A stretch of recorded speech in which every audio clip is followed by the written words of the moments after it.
I think what struck me about that presentation is, firstly, it's so true in the sense that I think we have such a culture where like step 1 to step 10 needs to be known now. Like I need to know, okay, after this degree, I'm going to go do this, and then I'm going to go overseas and do this, and then after that, I'm going to come back. Like you always have to have all your steps out there because you feel like A, you don't have time, and B, Yeah. it's like, you know, I need to make this cash money. You know what I'm saying? And you kind Like of want to. we're literally 23 and people are freaking out because they're like, we're running out of time. Like we're so Exactly. And I'm not gonna lie, I'm definitely one of those people where, Oh, me too. what do you mean I'm still like, what do you mean I'm still in varsity? No, this can't be like, and I freak out because I'm like, no, I need to be able to do certain things after varsity and time is running out. So it's just very interesting that, you know, it doesn't have to be that way. And that really this is a time for us to discover ourselves and to find ourselves. And there's such stigma in the fact of what your trajectory is. So it's not just the, you know, gap year thing, it's the, if you're not studying, I think it's a big South African thing, because of course our minimum wage is not livable, you know, it's like you've got to be working, you know, 2 jobs. So I think the really big thing is that that we have the stigma of you need to go get your job, go, if you're not doing that, if you're doing something like, you know, becoming a plumber or becoming a, you know, construction worker and stuff like that, you're not going to be, first of all, protected, but also you're going to be looked down on. You know, when I was a kid, you know, I thought, oh, you know, how many kids thought, oh, you know, how cool are firemen, you know, fire people, they're so cool, da, da, da, da. But, you know, that's not a thing. That's not a thing. And coming here now in the Netherlands, seeing like all these young people working construction and being stoked about it and like content. Obviously, of course, it has to do with minimum wage and stuff, and you know, they colonized us, so that's the problem. That's where they took our money.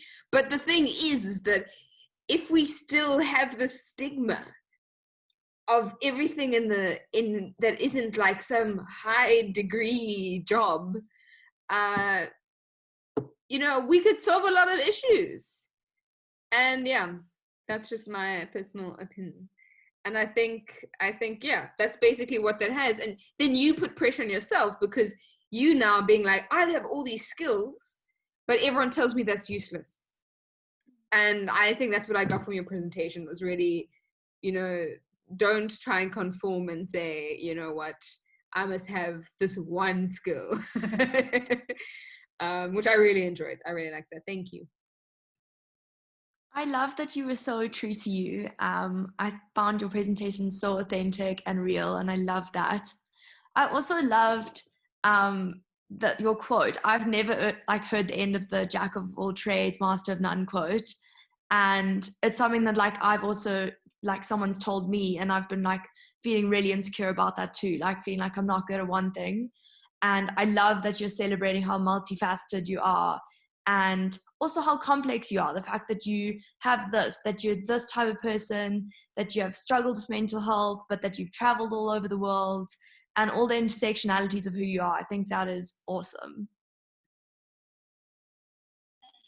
I also just think that like if like when I mentioned to Nina earlier and all of that, like if I had this platform before and I had known about it, and I had seen someone else older than me saying, actually, I've done the same thing, I've gone through it, like it would have completely changed my perspective of everything that I did. Like, not that I would want to change it, because I do think that my perspective now and how I am now is quite unique because of my circumstances, but it would have made a lot of my crying episodes over manic. Like I could have skipped that.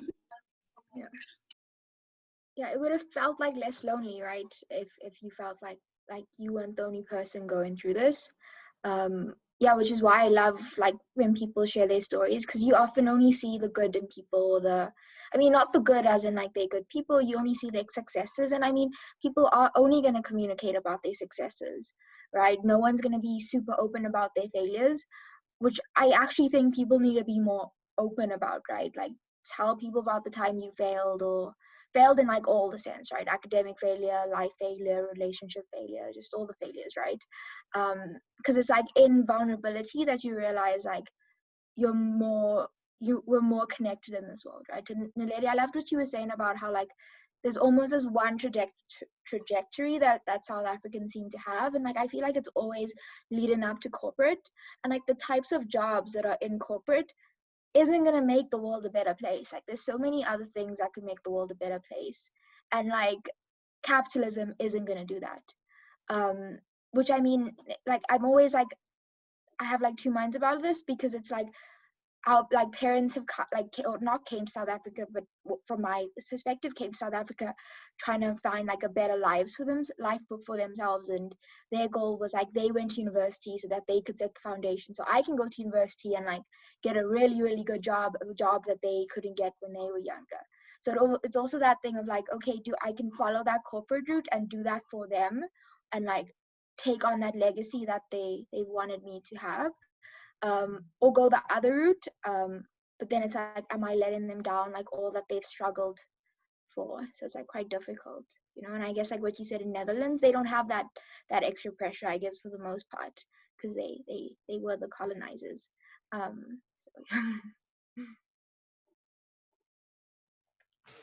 No, I definitely agree about that. But you know what's also so funny is that in my family, my granddad had forced my mom and my mom's sister to study medicine.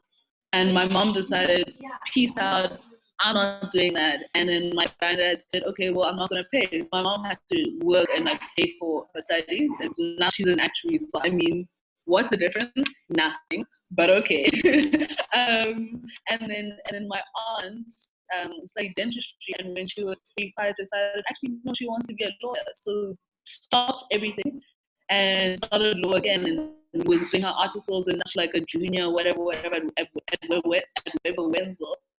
So that is also kind of so conflicting, because like my mom knows the struggle of being forced to do something, but then she also knows the way in which society is. So if I do this, then I'm going to be better off, and I might not struggle as much. So it's that kind of juxtaposition is just so crazy to think about. But you know. But struggle how, you know, because you know, you were clearly struggling with that trajectory of this is what you're going to do, making these people proud. So it's kind of like, are you going to sacrifice your mental health for some, you know, cash? Or are you going to, you know, it's just like, what is the plan? You know, it's like when people go, oh, but why do you come out? It's so hard, you know, like life is so hard, and I just don't want my kid to go through that sort of stuff. But it's like, either you live your life as fully and as authentically as you can, or you gotta, you know, struggle through life not being you, and I mean, maybe earn some more money. But I think if you manage to find something that you're passionate and you're good at, and hopefully can work towards that, then why not? Why not get that? And if you're living at a lower standard and you're happy with that, then cool. You know, why must everyone strive towards becoming a billionaire? That's what I want to know, you know. Yo, okay. I just want to redirect. Talking about just identity in general, right? And I feel like I don't know if it's just like an adolescent thing or like a young adult thing, but there's such an emphasis on like, who am I? What makes me tick? What do I like? You know, what will I react to? Those types of things. And we try and like scaffold and create our identities around sort of measurable, objective things, right? And I'm just interested to hear what all of you think about possibly having, you know, fluid identities or a multiplicity of identities, where, like Loyiso mentioned, the whole idea of, you know, being from Botswana and South Africa and not feeling sort of Black enough or relating to, you know, other Black people in the traditional sense. And that also just being like, you know, its own burden. And then she sort of came into herself and realized that she can be her own brand of Black, which I love. And that's something that I've, you know, been trying to see in my own life as well, and like develop in my own life. So I'm just interested to hear like what you guys think about possibly just having fluid identities and what that would even look like for us as adolescents.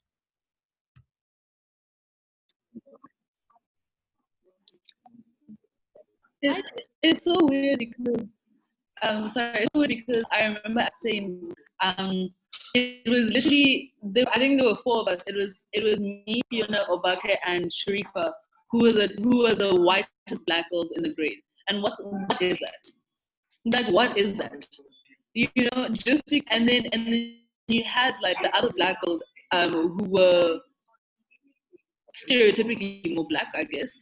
And then those girls were too Black. Like, oh my gosh, at least you're not like those ones, you know? Like, so it's that thing where it's like you also can't you're struggling between that, like fitting in. So okay, now I'm not a coconut, but I'm not whatever.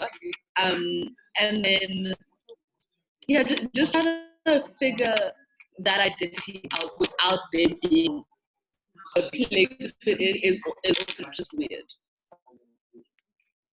But then also just to add on that, it's funny because thinking about LGBT and all of that, like I say that I'm bisexual, but I don't really identify. I'm really pansexual, but you know, and I also felt that sort of thing in the LGBT community where you have to then identify as this. And if you're not you're not lesbian, then are you queer? But then do you actually date trans people? If you don't, then okay, you can't be pan. You have to be bisexual. You have, like that aspect of just not fitting in is just something that I've never done. So yeah. I fully like I am right there with you, because there has been nothing that I've fitted into. My race has no category. You know, I've never, you know, it's just been a mess since the beginning. So I find categorization total bullshit personally, because honestly, trying to push us into certain like modes of this is it, tick the box and move on. I couldn't do that with my race. So I found, when I also figured out that I was queer, that you know what, that's another box that I never ticked. I didn't have to tick. And I feel like I don't have to do that. And although it's weird to be living outside of these norms, because we know they're there, we can't just ignore them. We can't just say, okay, well, get rid of the categories, we're done, we finished, you know.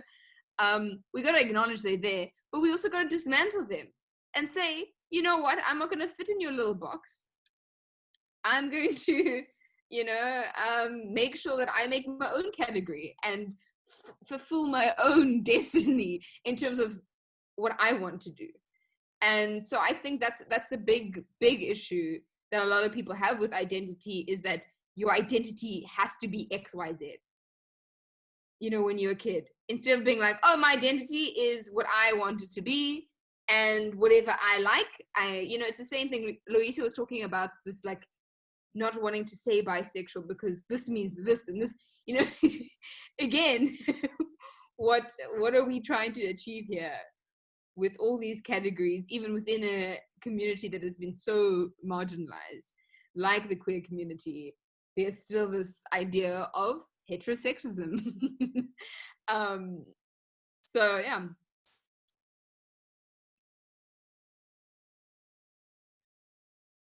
Sunny, do you want to go, or can I? Yeah. No, I don't think I have thoughts right now, or too many thoughts. You can go, Comes. I think it's so dangerous to brand people as a certain type of person, because I think life changes, and as life changes, we change. You know, I think we like fail to recognize that people change because their life changes and they adapt to the situations. So I just think it's such a bad thing about humans and about our society that we want to categorize people, because we negate the like thing that the most critical thing about life, which is that it changes and that it never stays constant. So how do we expect people to? Agreed, 100%. But also just adding on to that, like we, I mean, labels belong everywhere, and I believe that labels belong because there's so much in life that we don't know. Like the world is wild, so I would rather than say, because I don't know why I'm alive, why this particle exists, let me let me say God is the one who did it, or the Big Bang, or whatever. Like we like to give reasons for things, which is fine. Like my anxiety would also make me go crazy if I had to think about why and have like an existential crisis. But where it gets bad is when now I say, okay, well, for my own control and for my own discipline or whatever, I want to identify as this and Christian and this and this. But then now, because Carmen doesn't want to do the same, now, okay, now there's beef. You know, like you can't sit with us. Like I don't understand that. That's where it gets so detrimental. So like the policing of where people. Yes, completely. Yeah, and I also think like with everything changing, there's also like, I think like Loyiso says, there's just uncertainty with so many things that you wouldn't even know what label to attach to yourself. And society has this thing like, if where that can't happen. You need to fit in a box, right? You need to know yourself of like where you're gonna fit in. And that's what I loved about your presentation, how it was like you did a bunch of things at the moment, in the moment it felt like it didn't fit in together, or maybe like didn't end up helping you get to like the one straight narrow path to where you are right now. But like at the end of the day, it's those small little bits of experiences that you have throughout your life that actually like end up making you who you are. Also help that be like my expectation for the future, Yeah, that I'm yeah, not gonna that okay, because I'm now doing travel, that in 10 years I'm gonna be the biggest travel queen. Like, okay, fine, I like traveling, I've traveled, but if life says no, Corona said no, so now move on. yeah, that's so amazing. And I think like I had the same experience as well. Like it's amazing what you learn at rock bottom, right? You learn like not to attach to all of these things, because at rock bottom you have none of them. So when you do end up getting them again, you know that they could be taken away so easily. So like as much as like you might be on top of the hill, it's always like, I guess, important to know not to attach your worth to the certain things, like to that the worth, like I have a degree, I'm working in management consulting, I'm working here, because those things can be taken away. So I always do this thing, like if I were in maybe a different career, if like my hair was cut off, if I like had a different body shape, if all of these things still changed about me, would I still love myself the way I do? And if the answer is no in one of those aspects, I really need to interrogate why it is no, right? Like why, if like yes, it's amazing to like to value certain things in your life, but if certain things can go away, you still need to feel um like the core of Sinena is still great regardless of all of these other things. And I definitely agree with that, and it's tough. Like you constantly have to be reassessing that. Like it's not just a one-time thing where, oh, you've gone to hospital, you're on meds, so now ooh, depression gone, great. Like it's always going to be an ongoing. Yeah. How do you go on that journey? Like I'm hearing what we're saying about you constantly have to check that and reassess that, but what does that look like on the ground? What does that look like practically?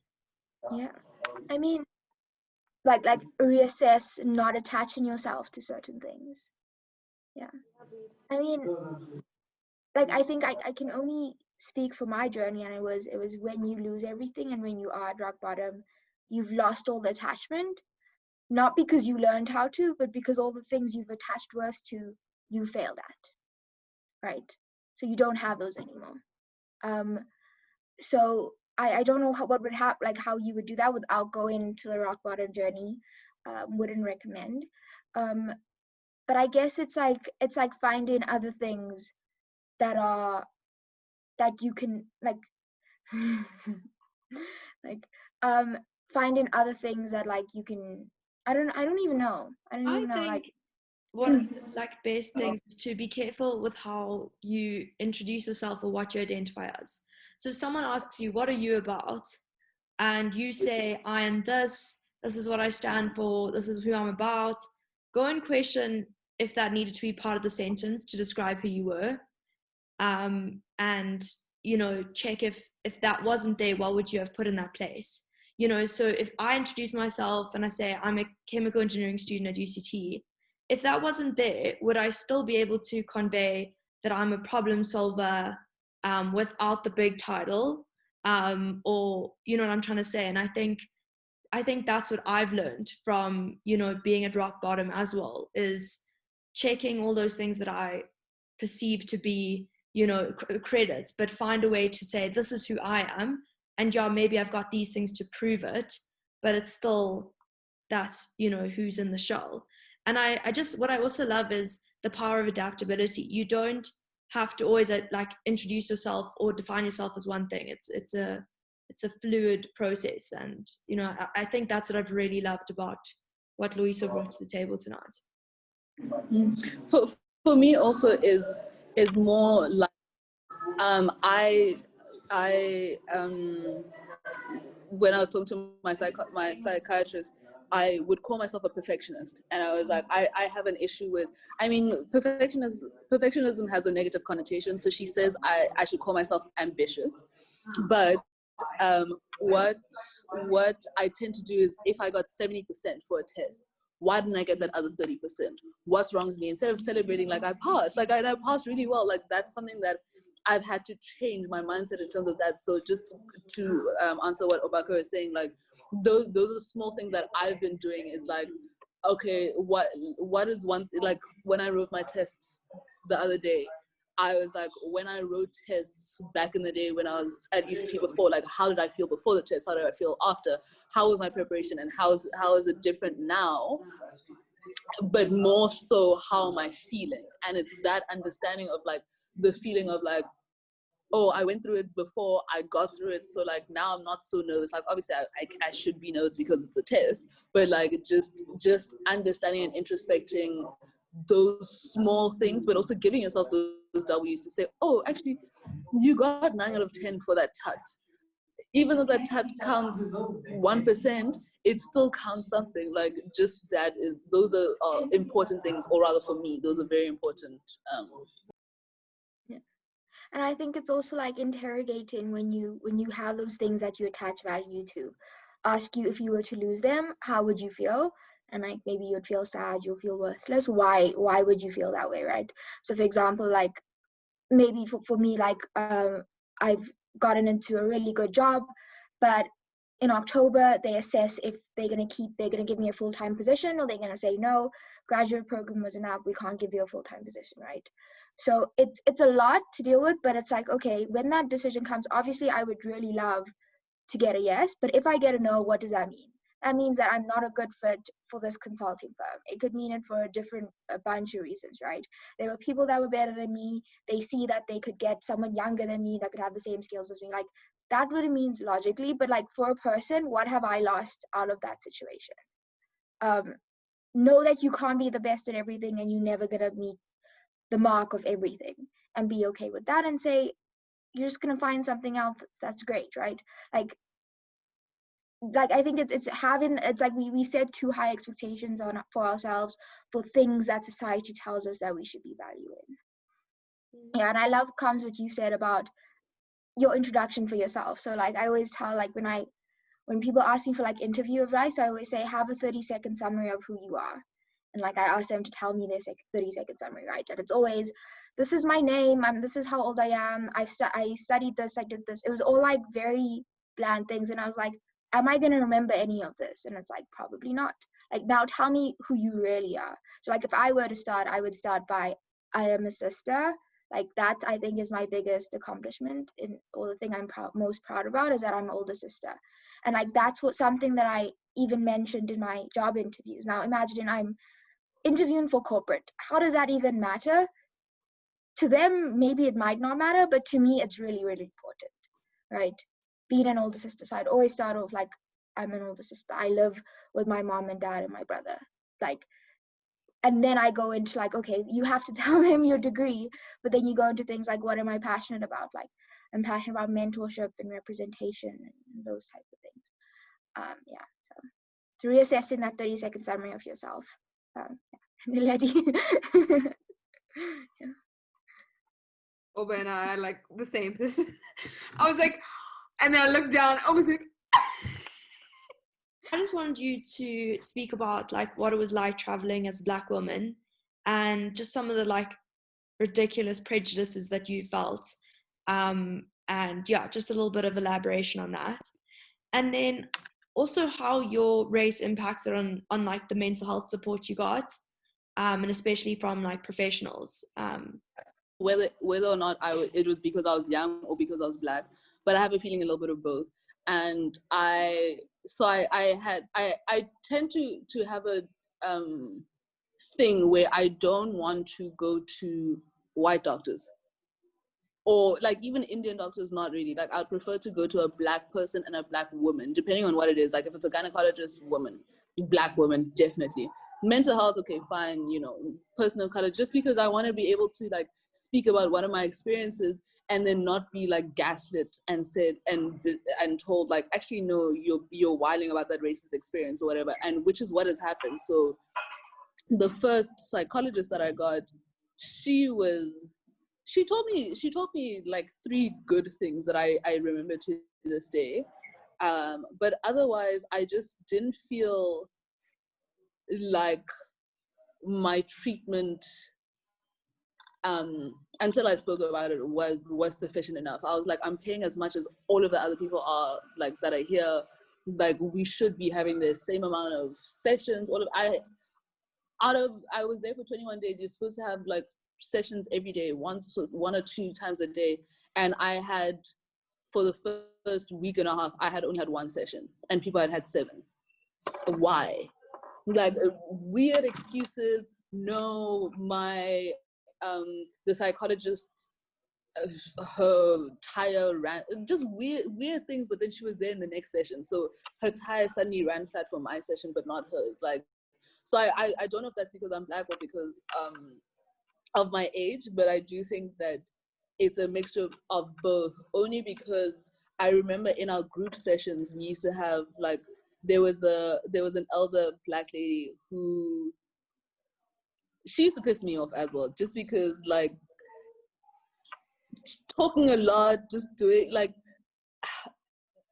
resembling a lot of what I didn't like in my maternal African motherly figures. So seeing her doing the things that she's doing, it triggered me, because I was in therapy because of what those people had done. So it like, in terms of race, yeah, it plays a part a little bit, but not like so much. And then in terms of the traveling part, I've actually found that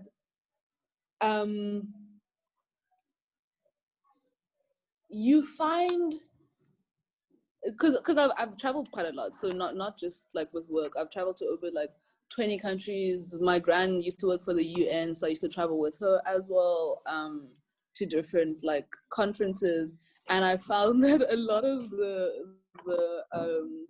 racism and conflict that I've experienced is from Americans, from literally like stereotypical, even Black Americans. Like, I was looking at the CTICC and a Black American came up to me saying, oh, you don't love yourself because of your hair, because you're wearing earrings, because you want, like, just weird stuff where it's like, how can you come to Africa and tell an African like that I don't love myself?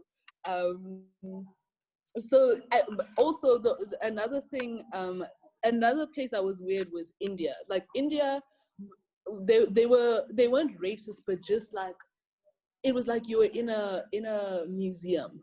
They would come and touch your hair and like all of that stuff, and it's like, it's like, okay, guys, I'm just here to see this. I'm trying to visit this whatever museum, and now you're feeling like hands at the back of your head, and it's just yeah. I mean, the caste system. That's the weird thing about, like, with the caste system. When you're darker, you're not liked, or you're not as wealthy or whatever. But then, like, me being a black person with braids, I mean, okay, it's probably the braids, but it's probably whatever. Like, just like that was a weird thing. Like, being at a supermarket, like, people were coming from their tilt to mine whilst I'm packing the trolley because they wanted to touch my hair and take a picture with my hair. Like, that's the only thing that's specifically weird about traveling internationally, being black. In European countries, you're fetishized so much. I mean, yeah, it's not the best, but it's better than experiencing like the pits of racism. I mean, better. And then yeah, that's pretty much my experience. But not terrible. It's not like when you leave South Africa, it's the pits. Like, maybe going to America, you'll experience that, but otherwise, it's quite accepting and warming, and yeah. It's so interesting how the like apparent most liberal city in the world, or liberal country in the world, was where you felt least at home. Okay, I think everyone agrees that the US is definitely not liberal. This is true. Oh, they've never been. Oh my god. Going and bombing other countries, bruh. No thanks. Anyway, sorry. It's more of a comment than a question. So thank you for your presentation. It was lovely. I just wanted to say, I think traveling comes with a completely different experience, and I find it like when I travel, it's so empowering, especially when it's like a solo travel. You kind of get to, I don't know if it's an act, but you get to be what you want to be, and there aren't people around who know you, who kind of have already put you in a box. And I understand what you're saying about India, because when I went there as well, it was like, wow, your hair, it actually, like, when it's plaited, it comes from your head. Like, it was very weird questions, looks, people who want to just take photos of you and with you. It was very, like, awkward, but in a weird way, it was like, people find it interesting, people find me interesting, which is very weird. But yeah, thank you for your presentation. I really enjoyed it. Oh my gosh. Oh. Thank you so much. I do appreciate that. I just, when you first said that about traveling, like, it made me chuckle, because I've realized that not so much, especially working in the travel industry, people, adults are, babysitting adults is worse than anything, because especially when they travel, because they just want to be Queen Elizabeth in the whole world. So like, it's that difference. Like, I'm assuming, just from what I've seen of you, and like kind of what I know, the small things that I know, like, we are quite similar in terms of the fact that we enjoy knowing people, cultures, so specifically for me also, when I travel, like, it's not that thing of like, I want to travel and stay in a 5-star hotel, and I'm not going to do this. Like, I'm going to go to underprivileged areas, not to do the typical like, oh, I'm visiting, like, but I'm gonna go there because that's where most of the culture lies. So that is the difference with traveling, is if you genuinely want to learn about it, and if you might or might not be a people's person, or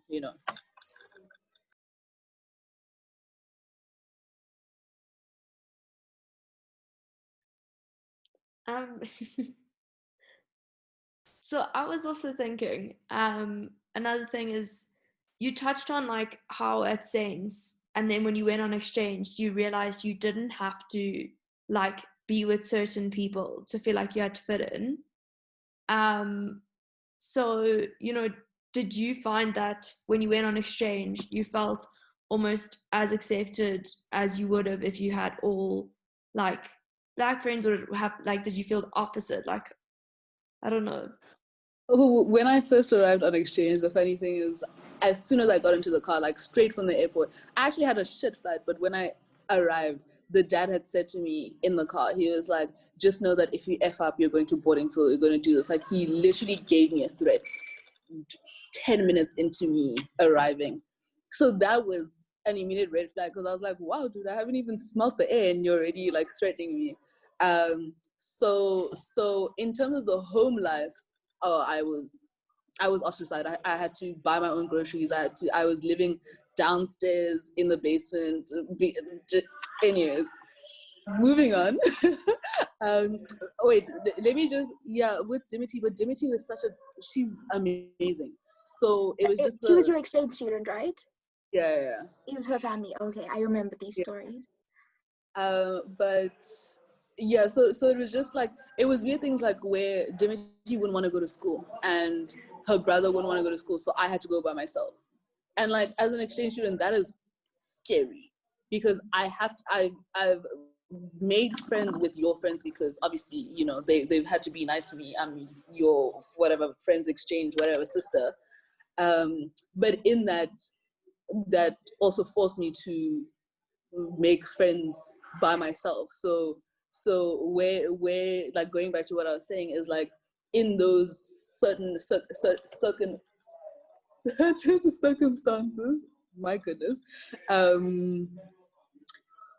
I was able to, like, I had a friend. I actually had two friends. Like, one is actually three. let me not deny. And to this day, I still talk to them quite frequently. And one of them is actually one who passed away from cancer.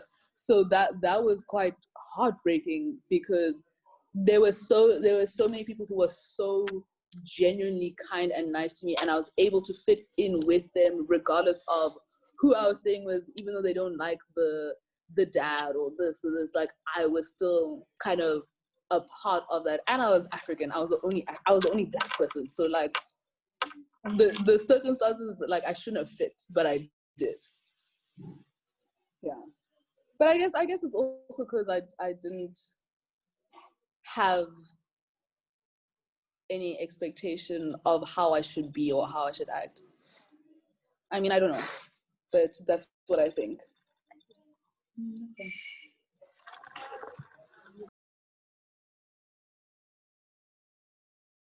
That's so interesting to, like, you saying that that's where you fitted, right? When, like, all, like you said, all the, like, on paper, that shouldn't have been where you, like, fitted, or you felt your most true self, right?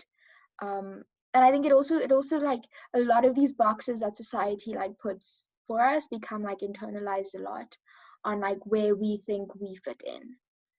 So even though the outside world might have not, I'm not discounting that, like, things are problematic in the world, but I'm just saying, like, even if the outside world might have been exactly the same, in these two certain scenarios, one, you have this expectation that you always, like, you don't fit into either box, and the other one's liberating, where you don't have any expectation put onto yourself, and you just automatically just feel freer in the one where you don't have that expectation.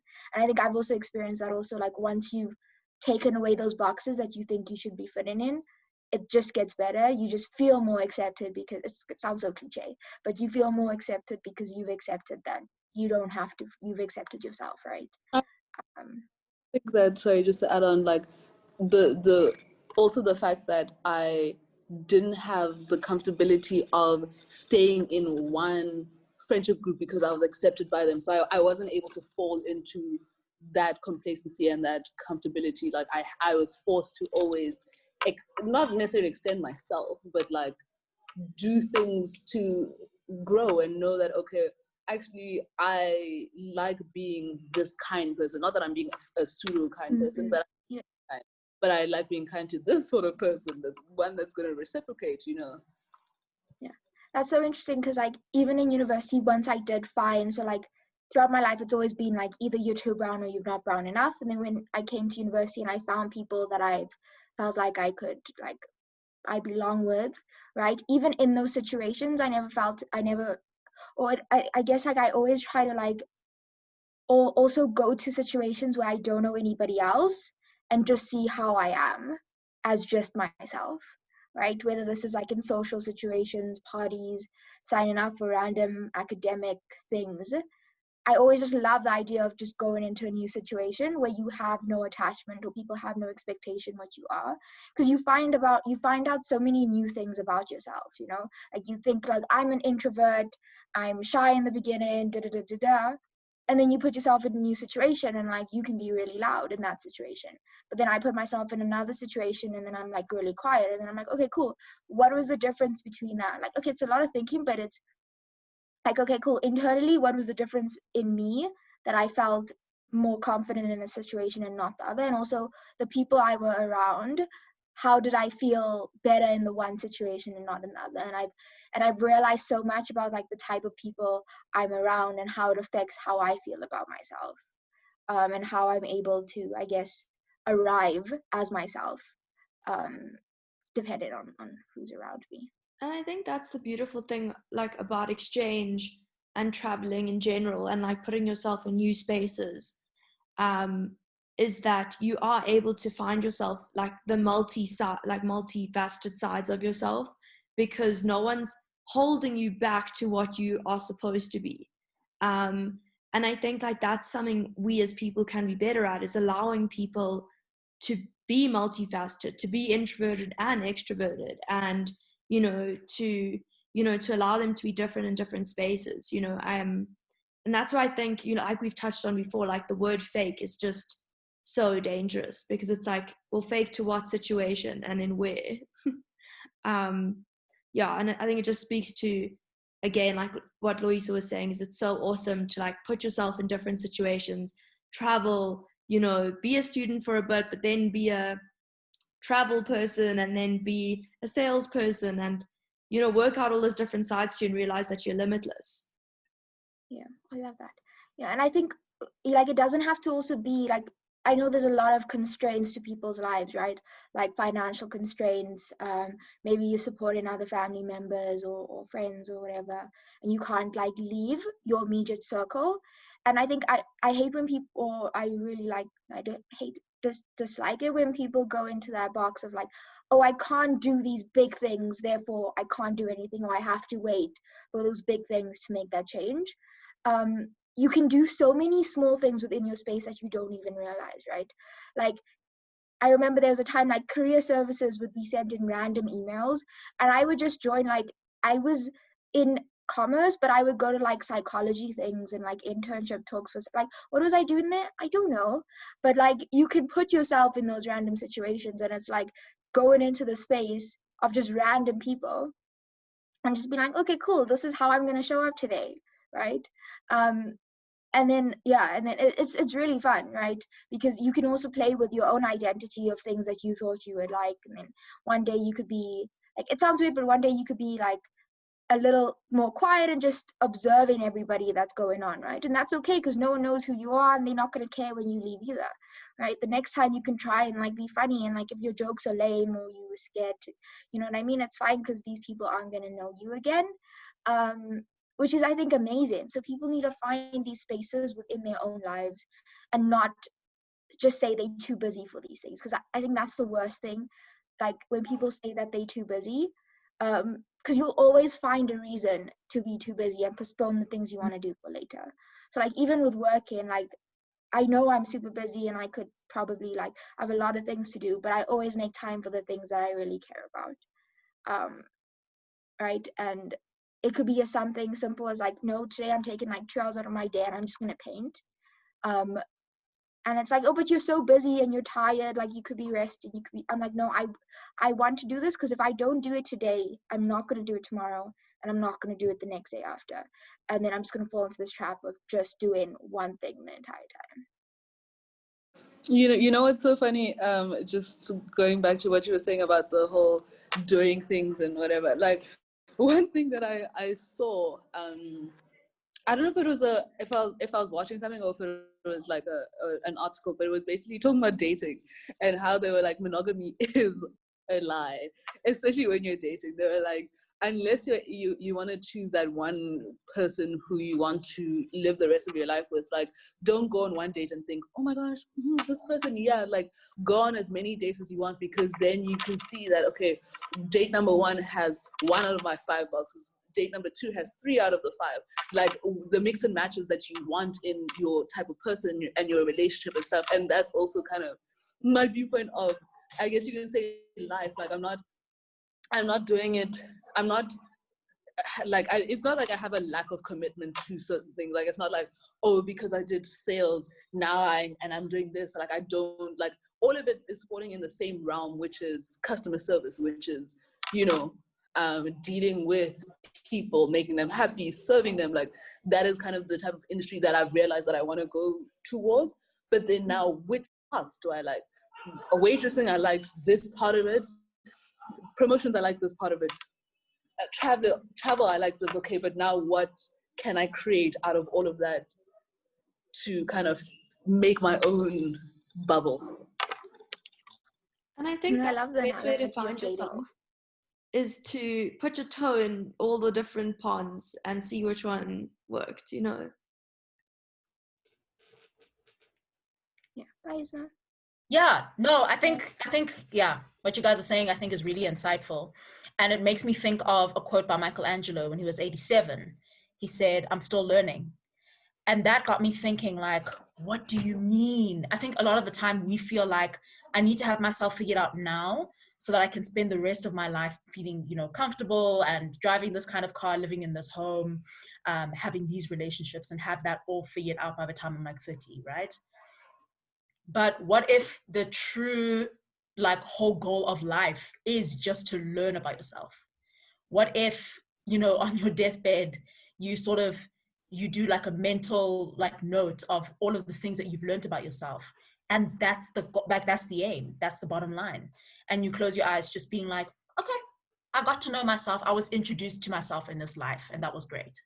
Like, why is there such an emphasis on us knowing who we are right now, so that once we know that, we have to move on to something else? And so I feel like there's a lot of freedom in when you sort of see yourself as just, well, I'm just learning in this life. I think that comes with a lot of freedom and less burden. Don't you think that that's kind of like on the path, like what Buddhism is kind of the path of Buddhism, in a sense? And that also kind of baffles me, because being in Bali, like, I was staying there for like 2 months, but every day they would put offerings everywhere, like in the kitchen, on top of the stove, there's offerings. And for me, it was like, okay, but like, how am I supposed to cook? How am I supposed to do this? But like, just that aspect of giving on a daily basis, because they not that they expect to receive something, but if I'm giving an offering for God, then he's probably going to give it back to me, or he or she is probably going to give back to me. Like, that practice in more of an Ubuntu way is something that I find so fascinating, because there's no expectation. It's just doing because I want to do, because I'm a nice person. If it comes back to me, it does. If it doesn't, and that's one thing that I think human beings need in general. Yeah, it like brings you back to a quote by Diana, and it's like, when she was like, I don't want to be the queen, I want to be the queen in like people's hearts. And I'm like, maybe life is just about spreading love, giving people joy and kindness, and just making someone's day and making someone feel happy. And I think there's become so much emphasis on making billions, being the top of X company, and we've lost that like Ubuntu and just that connection with, we're really just a bunch of animals on a planet. Like, let's just have a jol, genuinely. We've complicated this thing so much and made it dreadful. Unnecessary. These conversations always, like, I love that idea of like, you need to be, like, but it also feels like such a privileged conversation to have, to just be able to be like just happy in the moment, because there's so many people that are worrying about money and all worrying about, not to be that downer person.